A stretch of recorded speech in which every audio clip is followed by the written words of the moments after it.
ഈ പ്രാവശ്യത്തെ ഈദുൽ ഫിത്തർ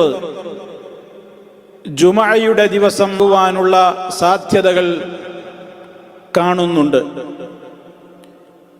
29-ന് ചന്ദ്രപ്പിറവി ദൃശ്യമാവുകയാണെങ്കിൽ ഇൻഷാ അല്ലാഹ് ഈ പ്രാവശ്യത്തെ ചെറിയ പെരുന്നാൾ വെള്ളിയാഴ്ചയായിരിക്കും.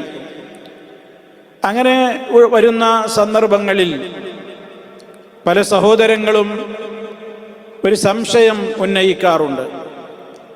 ജുമഅയും അതുപോലെ തന്നെ ഈദും ഒരുമിച്ച് വന്നാൽ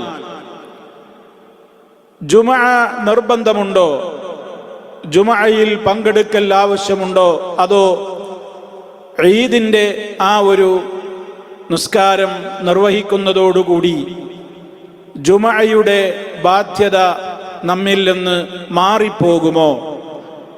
ഇതാണ് പലരും ഉന്നയിക്കാറുള്ള ഒരു സംശയം. സഹോദരങ്ങളെ, മഹാനായ റസൂൽ സല്ലല്ലാഹു അലൈഹി വസല്ലമിൻ്റെ കാലത്ത് എന്താണ് സംഭവിച്ചത് എന്ന് നമുക്ക് മനസ്സിലാക്കുവാൻ ഉതകുന്ന വിധത്തിൽ പല റിപ്പോർട്ടുകളിലും നമുക്ക് ഇതേപോലെയുള്ള വിഷയം കാണുവാൻ സാധിക്കും. മഹാനായ സഹാബി മുആവിയ റളിയല്ലാഹു തആല അൻഹു സയ്യിദ് ബിൻ അർഖം റളിയല്ലാഹു അൻഹു എന്ന മറ്റൊരു സഹാബിയോട് ഒരിക്കൽ ഇപ്രകാരം ചോദിക്കുകയുണ്ടായി: ഹൽ ശഹിദത മഅ റസൂലില്ലാഹി സ്വല്ലല്ലാഹു അലൈഹി വസല്ലമ ഈദൈനി ഇജ്തമഅ ഫീ യൗമിൻ വാഹിദിൻ. അതായത് താങ്കൾ നബി സല്ലല്ലാഹു അലൈഹി വസല്ലമിൻ്റെ കൂടെ രണ്ട് ഈദ് ഒരുമിച്ച് വന്ന ദിവസം താങ്കൾ പങ്കെടുത്തിട്ടുണ്ടോ? ഉദ്ദേശിക്കപ്പെടുന്നത് വെള്ളിയാഴ്ചയും അതേപോലെ തന്നെ ഈദും ഒരുമിച്ച് വന്ന ദിവസം താങ്കൾ നബിയുടെ കൂടെ ഹാജരായിട്ടുണ്ടോ എന്നാണ് ചോദ്യം. സയ്യിദ് റളിയല്ലാഹു തആല അൻഹുവിന്റെ മറുപടി: അതെ, ഞാൻ പങ്കെടുത്തിട്ടുണ്ട്. മുആവിയ റളിയല്ലാഹു അൻഹു തിരിച്ചു ചോദിച്ചു: എങ്കിൽ കൈഫ സനഅ, എപ്രകാരമാണ് നബി സല്ലല്ലാഹു അലൈഹി വസല്ലമ അന്ന് പ്രവർത്തിച്ചത്? അപ്പൊ സയ്യിദ് റളിയല്ലാഹു തആല അൻഹു മറുപടി പറയുകയാണ്: സ്വല്ലൽ ഈദ സുമ്മ റഖസ ഫിൽ ജുമുഅ ഫഖാല മൻ ശാഅ അൻ യുസല്ലിയ ഫൽയുസല്ലി. പ്രമുഖരായ ധാരാളം മുഹദ്ദിസുകൾ ഉദ്ധരിച്ചിട്ടുള്ള ഒരു സഹീഹായ ഹദീസാണിത്. നബി സല്ലല്ലാഹു അലൈഹി വസല്ലമ അന്നത്തെ ദിവസം ഈദ് നമസ്കാരം നിർവഹിച്ചു. സുമ്മ റഖസ ഫിൽ ജുമുഅത്തി, പിന്നീട് അവിടുന്ന് ജുമുഅ നമസ്കാരത്തിന്റെ കാര്യത്തിൽ ഇളവ് അനുവദിച്ചുകൊണ്ട് ഇപ്രകാരം പറഞ്ഞു: മൻ ശാഅ അൻ യുസല്ലിയ, ആരെങ്കിലും നമസ്കരിക്കാൻ ജുമുഅ നമസ്കരിക്കാൻ ഉദ്ദേശിക്കുന്നുവെങ്കിൽ ഫൽയുസല്ലി, അവൻ നമസ്കരിക്കട്ടെ എന്ന്. ഇതാണ് ആ വിഷയത്തിൽ വന്നിട്ടുള്ള ഒരു റിപ്പോർട്ട്. മറ്റൊരു റിപ്പോർട്ട് അബൂ ഹുറൈറ റളിയല്ലാഹു തആല അൻഹുവാണ് പറയുന്നത്. നബി സല്ലല്ലാഹു അലൈഹി വസല്ലം ഒരിക്കൽ ഇപ്രകാരം പറഞ്ഞു: ഇതേപോലെയുള്ള ഒരു ദിവസത്തിൽ ഖദ് ഇജ്തമഅ ഫീ യൗമികും ഹാദാ ഈദാനി, ഇതാ ഇന്നത്തെ ദിവസം നിങ്ങൾക്ക് രണ്ട് ആഘോഷങ്ങൾ, രണ്ട് ഈദുകൾ ഒരുമിച്ച് വന്നിരിക്കുകയാണ്, അഥവാ ജുമുഅയും പെരുന്നാളും. ഫമൻ ശാഅ അജ്സഅഹു മിനൽ ജുമുഅ, ആരെങ്കിലും ഉദ്ദേശിക്കുന്നുവെങ്കിൽ ജുമുഅക്ക് പകരം അവന് ഇത് മതിയാകുന്നതാണ്. വ ഇന്നാ മുജമ്മിഊൻ, എന്നാൽ തീർച്ചയായും ഞങ്ങൾ ജുമുഅ സംഘടിപ്പിക്കുന്നവരാണ്. ഞങ്ങളിവിടെ ജുമുഅ സംഘടിപ്പിക്കുന്നവരുണ്ട്. എന്നാൽ സാധ്യതയില്ലാത്ത ആളുകൾക്ക്, വരാൻ ഉദ്ദേശിക്കുന്നില്ലെങ്കിൽ അവർക്ക് വിരോധമില്ല, അവരുടെ ജുമുഅ അവർക്ക് നിർബന്ധമില്ല എന്ന് നബി സല്ലല്ലാഹു അലൈഹി വസല്ലമ പറഞ്ഞ മറ്റൊരു റിപ്പോർട്ടാണ് ഇപ്പോൾ നമ്മൾ കേട്ടത്.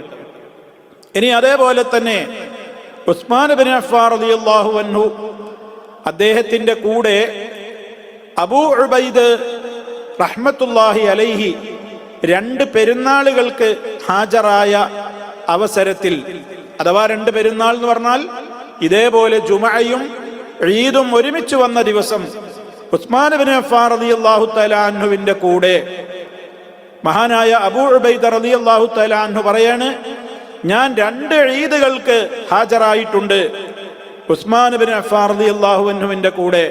വകാന ദാലിക യൗമൽ ജുമുഅ, അത് ജുമുഅ ദിവസമായിരുന്നു. അങ്ങനെ ഫസല്ല ഖബലൽ ഖുത്ബ, അദ്ദേഹം ഖുത്ബക്ക് മുമ്പ് നമസ്കാരം നിർവഹിച്ചു. പെരുന്നാളിന് അങ്ങനെയാണല്ലോ. സുമ്മ ഖതബ, എന്നിട്ട് അവിടുന്ന് ഖുത്ബ നിർവഹിച്ചു.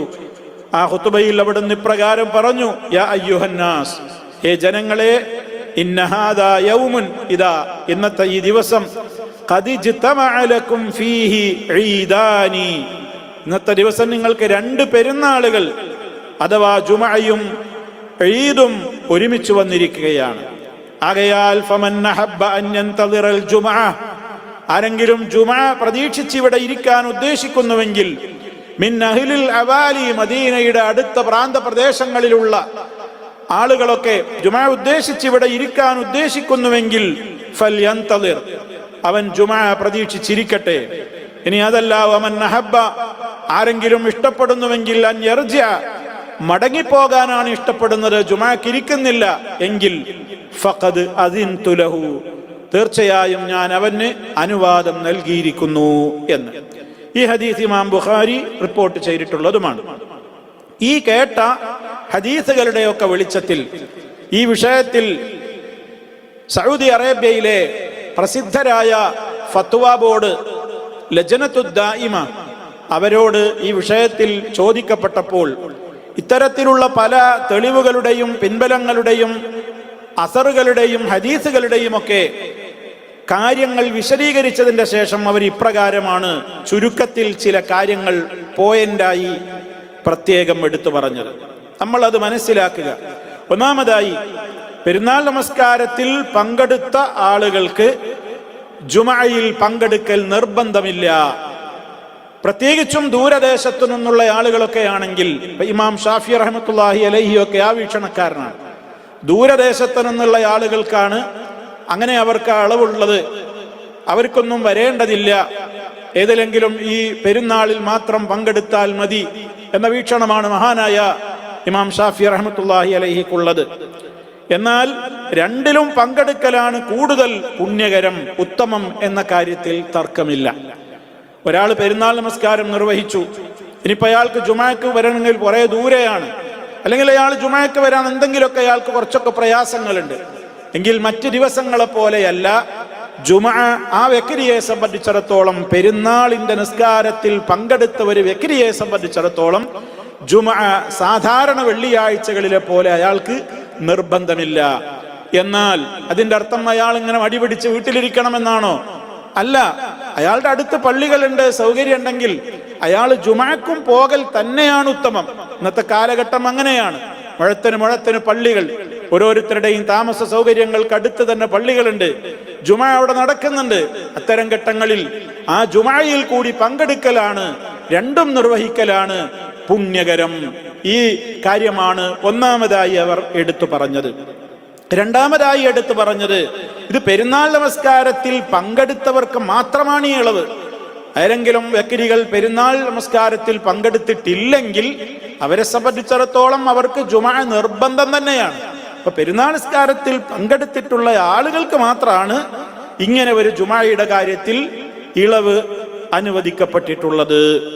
ഇനി അതോടൊപ്പം തന്നെ നേരത്തെ കേട്ട ഹദീസിൽ നമ്മൾ മനസ്സിലാക്കിയല്ലോ, ഉസ്മാൻ റളിയല്ലാഹു തആല അൻഹു പറഞ്ഞില്ലേ, ഇന്നാ മുജമ്മിഊൻ വ ഇന്നാ മുജമ്മിഊൻ, തീർച്ചയായും ഞങ്ങൾ ഇവിടെ ജുമുഅ നിർവഹിക്കുന്നതാണ്, സംഘടിപ്പിക്കുന്നതാണ് എന്ന് പറഞ്ഞാൽ അതിന്റെ ഉദ്ദേശം എന്താണ്? ഇമാമിന് ജുമുഅ നിർബന്ധം തന്നെയാണ്. സാധാരണ ജുമുഅ സംഘടിപ്പിക്കുന്ന ഇമാമിനെ സംബന്ധിച്ചിടത്തോളം ആ ഇമാമിന് ജുമുഅയും നിർബന്ധം തന്നെയാണ്. അദ്ദേഹം പെരുന്നാൾ നമസ്കാരത്തിനും നിന്ന ഇമാം തന്നെയാണ്, പക്ഷെ അദ്ദേഹത്തെ സംബന്ധിച്ചിടത്തോളം ജുമുഅയും നിർബന്ധമാണ്. എന്താ കാരണം?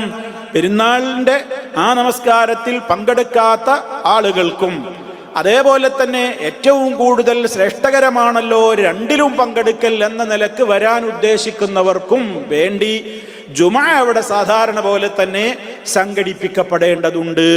അതുകൊണ്ട് ജുമുഅ പള്ളികളിൽ മുടങ്ങാൻ പാടില്ല, ജുമുഅ നടക്കണം എന്നുള്ളതാണ് മൂന്നാമത്തെ കാര്യമായി എടുത്തു പറഞ്ഞത്. നാലാമതായി നമ്മൾ അതിൽ നിന്ന് പ്രത്യേകം എടുത്ത് മനസ്സിലാക്കേണ്ടതായി അവർ പ്രത്യേകം എടുത്തു പറഞ്ഞ കാര്യം എന്താണ്? ഇതുകൊണ്ട് ളുഹർ ഒരിക്കലും നഷ്ടപ്പെടാൻ പാടില്ല. ളുഹർ അതുകൊണ്ട് നിർബന്ധ ബാധ്യത ഇല്ലാതാകുന്നില്ല. ചിലരൊക്കെ അങ്ങനെ അഭിപ്രായപ്പെട്ടിട്ടുണ്ട്. പെരുന്നാൾ നിസ്കാരം നിർവഹിച്ചു കഴിഞ്ഞാൽ പിന്നെ അന്ന് അയാൾക്ക് പിന്നെ ജുമയും വേണ്ട, പകരം ളുഹറും നിസ്കരിക്കേണ്ടതില്ല എന്ന ഒറ്റപ്പെട്ട ചില വീക്ഷണക്കാരുണ്ട്. അത് ശരിയല്ല. മറിച്ച് ആ ജുമയിൽ ഒരാൾ വരാൻ ഉദ്ദേശിക്കുന്നില്ല, ജുമക്ക് ഒരാൾ പങ്കെടുക്കുന്നില്ലെങ്കിൽ അയാൾ എന്ത് ചെയ്യണം? അയാൾ ളുഹർ 4 റക്അത്ത് നിസ്കരിക്കൽ അയാൾക്ക് നിർബന്ധം തന്നെയാണ്. അപ്പൊ ളുഹർ ഏതായാലും ഒഴിവാകുന്നില്ല. ഇത്തരം കാര്യങ്ങളാണ് ഈ വിഷയത്തിൽ ഈ മേൽ പറഞ്ഞിട്ടുള്ള തെളിവുകളും രേഖകളുമൊക്കെ എടുത്തുദ്ധരിച്ചുകൊണ്ട് പണ്ഡിതന്മാർ പ്രസ്താവിച്ചിട്ടുള്ളത്. അതുകൊണ്ട് തന്നെ സഹോദരങ്ങളെ, സ്വാഭാവികമായും എപ്പോഴും ഉണ്ടാകാറുള്ള ഒരു സംശയം പോലെ ഈ പ്രാവശ്യവും 29-ന് ശവ്വാൽ പിറ ദൃശ്യമാവുകയാണെങ്കിൽ വെള്ളിയാഴ്ച ആയിരിക്കും പെരുന്നാൾ വരിക. അപ്പൊ സംശയമുണ്ടാകും, രണ്ടും കൂടെ വന്ന ഏതെങ്കിലും ഒന്നുപോലെ, പിന്നെ ളുഹർ വേണോ ജുമാ വേണോ എന്നൊക്കെയുള്ള ചർച്ചകൾ വരും എന്നു പ്രതീക്ഷിച്ചുകൊണ്ടാണ് ഇൻഷാ അല്ലാഹ് ഈ ഒരു കാര്യം ഓർമ്മപ്പെടുത്തിയത്. അല്ലാഹു സുബ്ഹാനഹു വ തആല നേരറിയാനും നേരിന്റെ പാതയിൽ തന്നെ മുന്നോട്ട് പോകുവാനുമുള്ള തൗഫീഖ് നമുക്കെല്ലാവർക്കും നൽകി നമ്മെ എല്ലാവരെയും അനുഗ്രഹിക്കുമാറാകട്ടെ.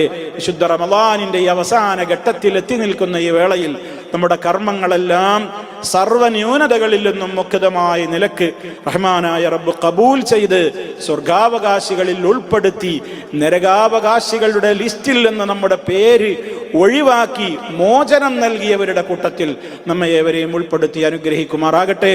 اللهم آت أنفسنا تقواها وزكها أنت خير من زكاها ربنا تقبل منا إنك أنت السميع العليم. اللهم صل على محمد وعلى آل محمد والحمد لله رب العالمين.